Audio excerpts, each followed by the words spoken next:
Hi, I'm Dr. Amy Climer, and in this video I'm going to show you how to create a PDF or Excel spreadsheet report of the results from your virtual Climer Cards session. All right, let me show you what the report looks like first. We're going to look at the PDF report, and you've got a cover page with the name, the title of your session, the date, there's the session URL down there at the bottom. And then you're going to see the responses from the participants on the remaining pages. So there'll be the prompt at the top that whatever question you asked, and then there's the responses. Now in this example, there were 9 responses.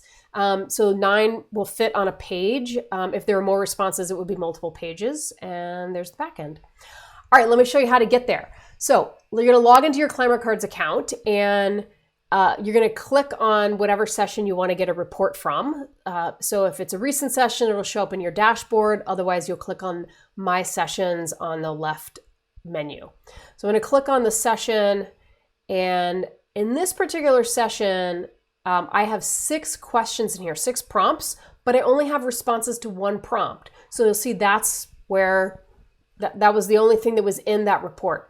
And then all you do to download the report is click right here on the red button for a PDF report or the green button for the Excel spreadsheet report. And that's it. Click on it, download, and you'll get a beautiful report when you're done.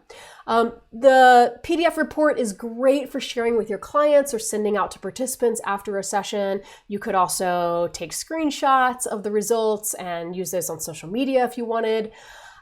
The Excel spreadsheet report is really if you want to analyze some data, look at, are there certain responses, there's certain cards that people selected more, or you want to take the responses and analyze them in some way.